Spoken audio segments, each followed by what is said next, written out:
Guys, andito tayo sa summer camp. Ayan, manok. O, kaya may naririnig tayong mga manok na ugong. Ay, ano ba yung tilaok? Tilaok ng manok. O, dinig nyo ba guys? Ayan, puntahan natin. Try natin puntahan kung pwedeng pumunta dyan. Oh, ayan oh, mga manok. Dinig na dinig ang tilaok nila.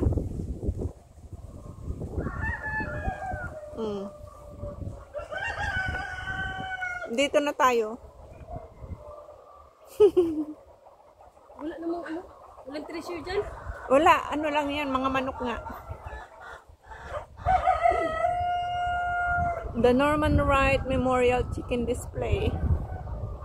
Ayan ang mga manok. Pansin nyo ba guys? 45 days kaya ang mga yan. Ayan ang mga manok. Kaya yan pala ang naririnig nating tilaok ng mga manok. Tapos meron pa dito, ayan pa. Ang daanan. Kalsada. Tapos dyan. Ay, may marin pa dito, oh.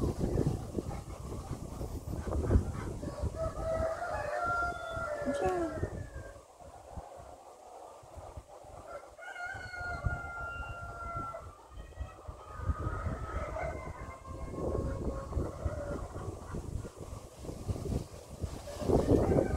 Mahangin na. Tataraok. Kakraok. Kakraok. Sabi nila. May nakatira dito siguro dyan, oh. Bahay na bato. Bahay. No entry. No entry ang nakalagay. Ang ganda, no? Puro fresh air. Mga kahoy. Oh. Ang ganda. Yun lang pala ang mga ano ng manok, guys. Ayan. Hagdan-hagdan pwedeng pumunta dyan, pero parang nakakatakot din naman. Tapos yan, oh, bahay-bahay. Parang nakakatakot din.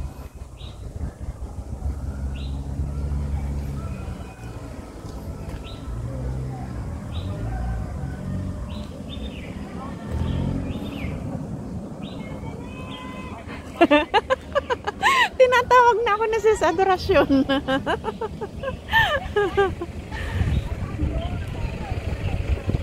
Ayan, oh. Hindi ako nag-scratch. Hindi na, nagbi-video na lang. Pasok sila dito, guys. Pinukkawan na ko ni sis adorasyon. Taga-pukkaw mi. Pinukkawan na tate ni Chinchin.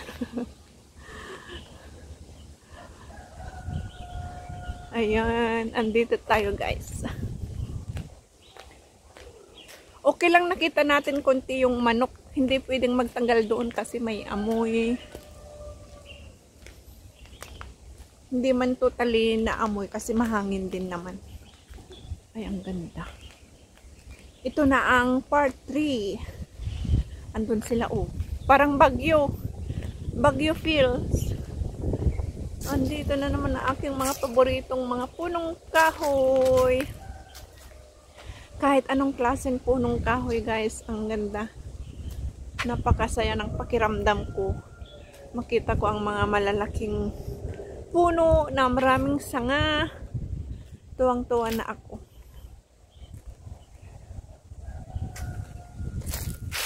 Sa amin kasi sa bahay namin sa Pinas, walang ganitong mga puno.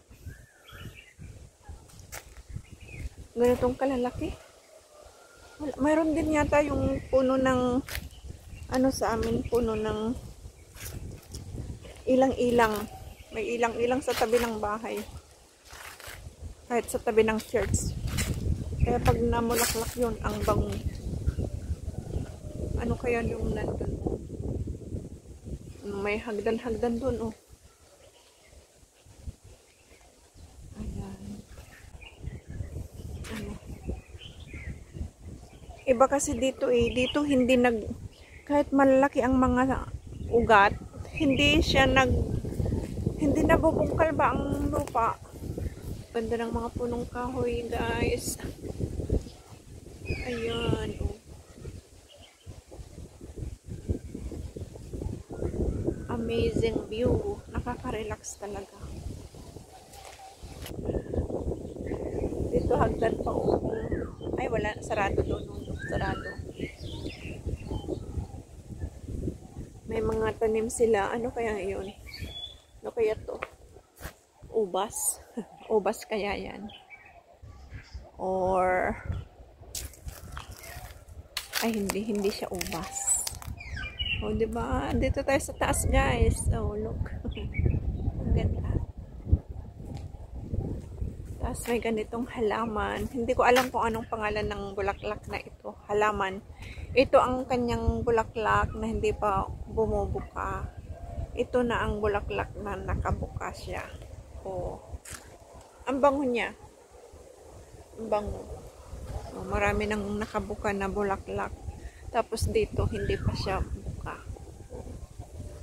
Ayan, dyan tayo galing. Yan. O, diba parang nasa Baguio lang. Kaya lang dito mga punong kahoy. Hindi mga bahay-bahay. Ay, ano kaya to? Guys, alam niyo ba kung ano to? Ito oh. Ano yan?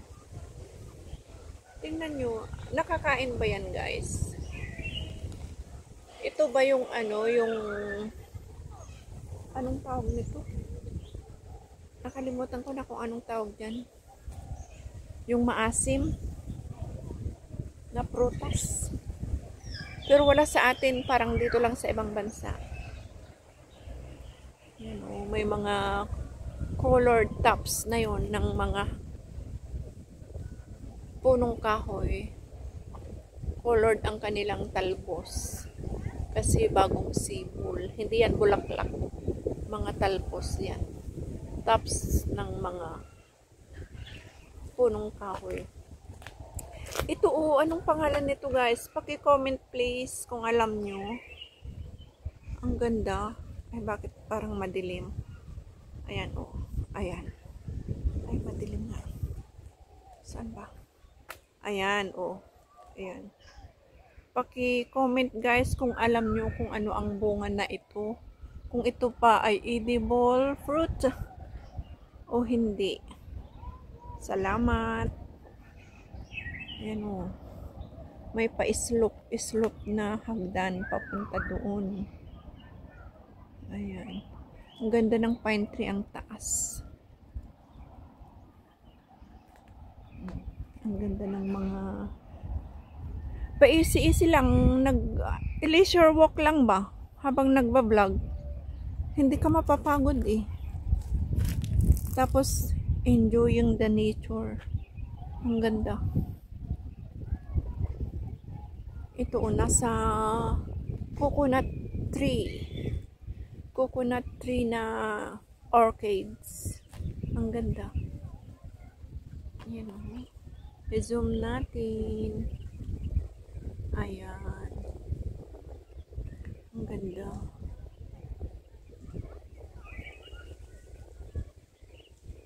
Oh, diba? Beautiful flowers. Ayan.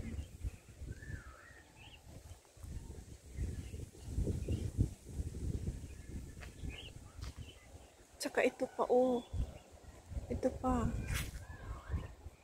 Ang laki ng ano, kaya lang pinawasan na siya, tapos may may ganyan oh, sprouted. O, di ba ang ganda? Ang laki ng puno niya. Ay, ang ganda. Ang dami nito, guys. Ano kaya ito? Edible kaya? Anong pangalan? Pero nakaano naman? Palm tree naman to. Palm tree ba yan? O, nyug. Tapos mga ganyan, may bunga. Doon sa kabila, ito walang bunga.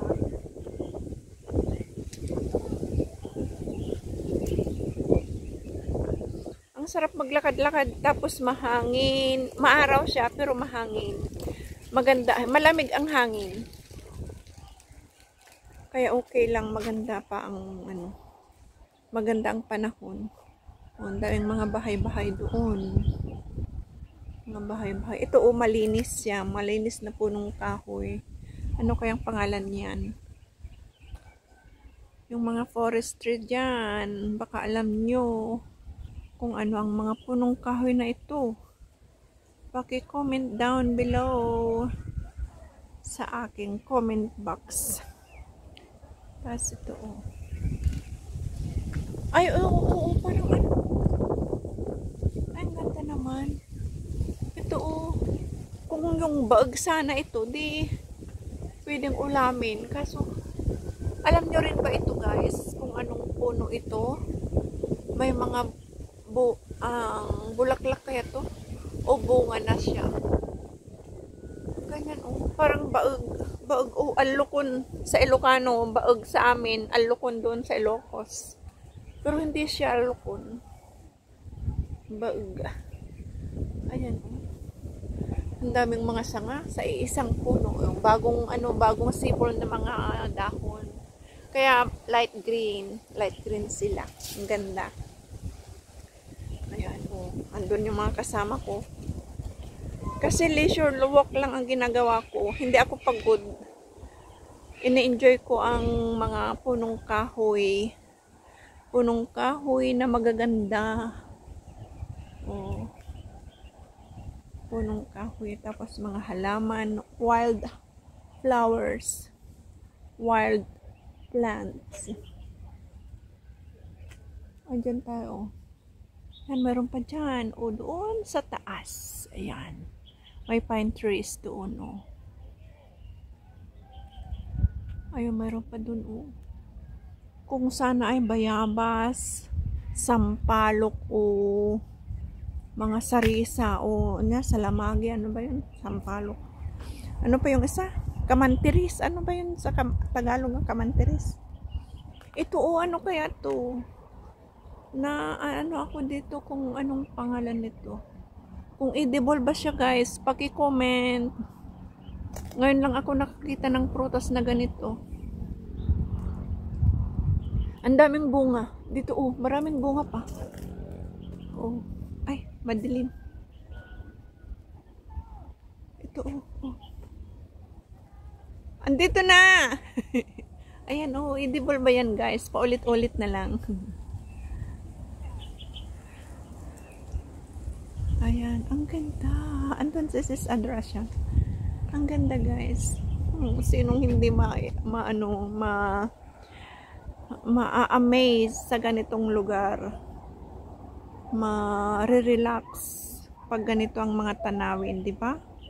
Ang ganda. Okay guys, hanggang dito na lang. Maraming salamat sa inyong panonood. Sana nag-enjoy kayo tulad ko. Hanggang sa muli. Maraming salamat. Bye-bye.